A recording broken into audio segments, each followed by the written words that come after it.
वंदे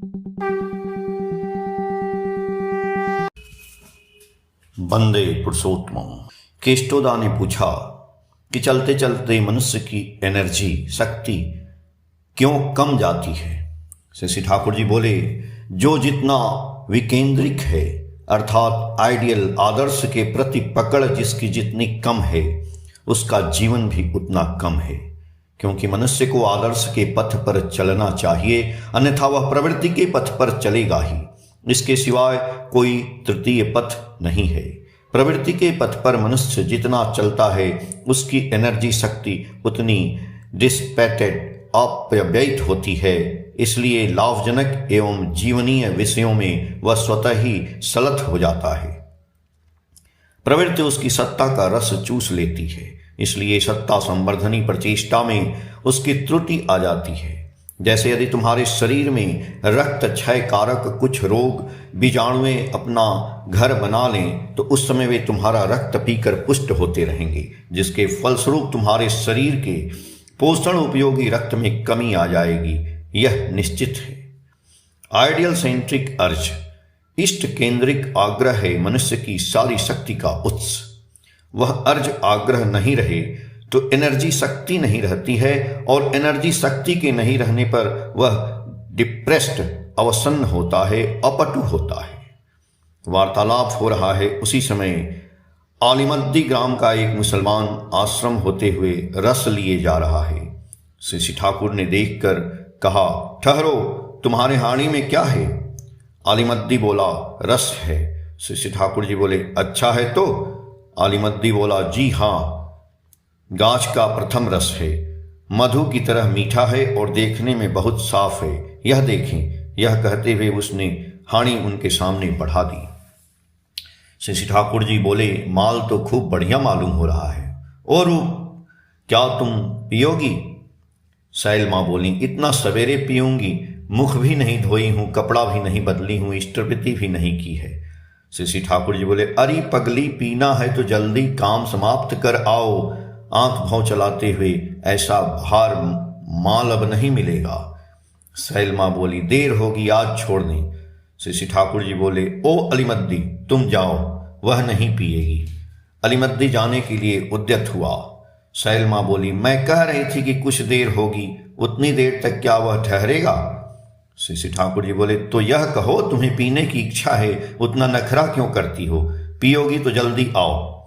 cell माँ दम मारकर दौड़ गई, सभी लोग हंसने लगे। शशि ठाकुर भी साथ साथ हंसते रहे। थोड़ी देर के बाद सैल माँ एक लोटा लेकर आ उपस्थित हुई। अलीमद्दी ने रस छान कर उस लोटे को भर दिया। सैल माँ घट घट कर एक लोटा रस पी गई। शशि ठाकुर और उपस्थित सभी लोग तृप्त हो देखते रहे। ओ अलीमद्दी, और एक लोटा भरो, हंसकर शशि ठाकुर जी बोले। अलीमद्दी ने और एक लोटा रस दिया। सैल माँ ने रस को धीरे धीरे पीकर खत्म कर दिया। पीने के बाद विस्फारित नयनों से शशि ठाकुर को देखती रही। शशि ठाकुर बोले, और भी चलने दो। सैल माँ व्याकुल सुर में बोली, और नहीं ठाकुर, अब नहीं पी सकूंगी। शशि ठाकुर जी बोले, मीठा कैसा है? सैल माँ बोली, खूब मीठा है। शशि ठाकुर जी बोले, ऐसी चीज हर दिन नहीं पाओगी, दिल भर कर पी लो। सैल माँ बोली, और नहीं पी सकूंगी। शशि ठाकुर जी बोले, यह तो पानी की तरह है, पेशाब द्वारा सब निकल जाएगा, और एक लोटा रख लो, अभी नहीं तो बाद में पीना। सैल माँ बोली, रख सकती हूँ। अलीमद्दी और एक लोटा रस देकर चलता बना। शशि ठाकुर का इशारा पाते ही एक भाई ने अलीमद्दी को रस का मूल्य चुका दिया। नगेंदा बसु बोले, मुझे क्या हो गया है, मैं तो अधः पतन की ओर जा रहा हूँ। शशि ठाकुर जी बोले, जाने पर रोकेगा कौन, अन्यथा नहीं जाओ। संगात संजायते कामः, कामात् क्रोध्य भिजायते, क्रोधात् भवति सम्मोह, सम्मोहात् स्मृति विभ्रमः, स्मृति भ्रंशात् बुद्धिनाशो, बुद्धिनाशात् प्रणश्यति। संग से कामना आती है, कामना से क्रोध, क्रोध से सम्मोह, सम्मोह से स्मृति विभ्रम, स्मृति विभ्रम से बुद्धिनाश होती है, एवं बुद्धिनाश से मनुष्य बर्बाद हो जाता है। एक ओर यह जिस प्रकार है उसी प्रकार दूसरी ओर यह भी कहा गया है। संगात संजायते श्रद्धा, श्रद्धया दृष्टि शुद्धता, दृष्टि शुद्धोर ही विश्वास, विश्वासात निर्विचारता निर्विचारात भवेत प्रेम। विश्वास से निर्विचारित, निर्विचारिता से प्रेम का उदय होता है। प्रेम की परिणति आत्मसमर्पण में है। आप रुपए के लिए काम करते हैं, इसलिए रुपए नहीं होते, किंतु मनुष्य के यदि इंटरेस्ट स्वार्थ बन जाते हैं तो सब कुछ होता है। पर ऐसा यदि रुपए के लोभ से करने जाए तो नहीं होगा। एक लकड़हारा की कहानी मुझे याद आ रही है। लकड़ी काटने के समय उसकी कुल्हाड़ी पानी में गिर गई। वह रो रो कर जल देवता से प्रार्थना करने लगा, भगवान, मैं बहुत गरीब आदमी हूँ, लकड़ी काट कर ही पेट पालता हूँ, कुल्हाड़ी नहीं मिलने पर मैं खाने बगैर मर जाऊंगा, क्योंकि एक कुल्हाड़ी खरीदने की मुझ में क्षमता नहीं। हे दयालु, तुम मुझ पर दया करके कुल्हाड़ी लौटा दो। तुम चाहो तो सब कुछ कर सकते हो, मुझ पर तुम दया करो। उस समय जल देवता एक सोने की कुल्हाड़ी हाथ में लेकर पानी से बाहर निकलकर बोले, तुम दुख न करो, यह लो अपनी कुल्हाड़ी। लकड़हारा ने रोते हुए कहा, प्रभु, मैं इस कुल्हाड़ी को लेकर क्या करूंगा? इससे तो लकड़ी नहीं काटी जा सकती है। यह मेरी कुल्हाड़ी नहीं है, इसलिए मैं यह लूं तो कैसे? तत्पश्चात जल देवता बोले, अच्छा तो मैं तुम्हारी कुल्हाड़ी लिए आता हूं। पानी में डुबकी मारकर वे एक चांदी की कुल्हाड़ी ले उपस्थित हुए। लकड़हारा ने विनीत भाव से कहा, भगवान, यह कुल्हाड़ी भी मेरी नहीं है, क्या मैं कहूं? आपने जब मुझ पर दया ही दिखाई है तो मेरी कुल्हाड़ी ही निकाल कर दें। इस बार जल देवता ने लकड़हारा की अपनी कुल्हाड़ी लाकर पूछा, क्या यह तुम्हारी है? लकड़हारा प्रसन्न होकर बोला, हाँ, यह कुल्हाड़ी मेरी ही है। उस समय जल देवता उस पर संतुष्ट हुए और उन्होंने उसे तीनों कुल्हाड़ी दे दी। यह सुनकर एक धूर्त व्यक्ति ने पानी में कुल्हाड़ी जानबूझकर फेंक दी। कुल्हाड़ी फेंककर जल देवता को पुकारने लगा। जल देवता ने सोने की एक कुल्हाड़ी लाकर पूछा, क्या यह तुम्हारी कुल्हाड़ी है? उसने झट कर दिया, हाँ, यही मेरी है।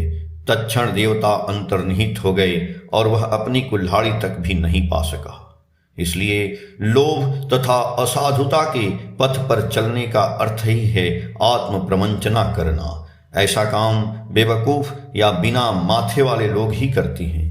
जिसे थोड़ी भी बुद्धि है वह परार्थ को स्वार्थ बना लेता है। सत्यता के पथ पर चलकर वह करके पाना चाहता है। करके पाने की बात सुनकर जो घबरा जाते हैं, वहां समझना चाहिए कि ऐसे लोगों के माथे में घूड़ लग गया है। उन्हें दवा कराने की आवश्यकता है। खींच खांच कर उन्हें काम में लगाना चाहिए और उनके पीछे लगे रहकर कामों के जरिए उन्हें कर्मठ बना देना होगा। Nothing succeed like success. साफल्य की तरह दूसरा कुछ सफल नहीं होता है। साफल्य का एक नशा होता है। यदि एक बार भी मनुष्य सफल होता है तो उसके जरिए उसे एक आत्म प्रसाद मिलता है। इस प्रकार नाना मामलों में आत्म प्रसाद लाभ से वह धन्य होना चाहता है। यदि किसी व्यक्ति के मस्तिष्क में किसी को कुछ देने की बुद्धि रहती है तो वह बर्बाद नहीं होता है। बचपन से ही गुरुजन को दिलाने का अभ्यास बनाए रखना चाहिए। माँ सिखाएगी पिता को देने और पिता सिखाएगा माँ को देने, चाहे वह छोटी से छोटी चीज क्यों ना हो, जैसे आलू, परवल, फूल, फल, पत्ते, बेर इत्यादि। यदि बच्चे कुछ देने आए तो वाहवाही देते हुए आग्रह सहित उस चीज को लेना चाहिए। जब बच्चा माँ को कुछ देने लगे तो माँ को उचित है कि वह पिता को भी देने कह दे, और यदि पिता को देने आए तो माँ को भी देने कह दे। माँ की अनुपस्थिति में पिता को अपनी संतान से उनकी माँ के विषय में ऐसी लोभनीय बातें करनी चाहिए जिससे माँ के प्रति श्रद्धा, व्यक्ति प्रेम तथा उसका हृदय भर उठे, और माँ को भी पिता के विषय में ऐसी बातें करनी चाहिए। यदि उनके जीवन में इस प्रकार प्रेम का प्लावन ला सकोगे तो देखोगी कि वे कितने सुखी होंगे। तुम लोग भी कितने सुखी होगे। उस समय प्रत्येक का घर देवता का मंदिर बन जाएगा। क्या ऐसी आशा रखना मेरी पागलपनी है? इतनी आशा करना क्या मेरे लिए अन्याय है? बातें करते हुए उनका मुखमंडल आवेग से भर उठा, सबों का अंतर्भाव से भरपूर हो गया। इसके बाद वे स्वयं गाने लगे, तुमी जे सुरेर आगुन लागिए दिले मोर प्राणे, ए आगुन छोड़िए गेलो सब खाने, যত সব মরা গাছের ডালে ডালে নাচে আগুন তালে তালে, আকাশে হাত তোলে সে কার পানে, অন্ধকারের তারা ঝাড়ো অবাক হয়ে রয়েছে, কোথাকার পাগল হাওয়া বয় ধে, নিশীথের বুকের মাঝে এই যে অমল, উঠল ফুটে স্বর্ণ কমল, আগুনের কি গুণ আছে কে জানে। प्रस्तुत गीत में कवि ने अग्नि का रूपक देते हुए हृदय के उस प्रेम भाव को व्यक्त करने की चेष्टा की है कि जब मनुष्य का हृदय प्रेम रूपी अग्नि में जलने लगता है तो वह दूसरों को किस प्रकार आकर्षित करता है। उपमा इस प्रकार है, जंगल के गाछों की डाल डाल में आग लग गई, उसकी लहरें जो आकाश की ओर उठती हैं, अंधियारे में और भी जितने तारे हैं सभी अवाक होकर इस दृश्य को देखकर कहते हैं यह कौन सी पगली हवा बह रही है। इस मध्य निशीथ में ऐसा मालूम पड़ रहा है मानो वह स्वर्ण कमल फूटे हों। अग्नि में क्या गुण है यह कौन जानता है। कहने का मतलब यह है कि जिस प्रकार अग्नि जब एक गाछ को पकड़ती है तो दूसरे गाछों को भी अपनी लहरों में लपेट लेती है, उसी प्रकार प्रेम की अग्नि में जब कोई जलता है तो वह दूसरों को भी उन लहरों में लपेट लेता है।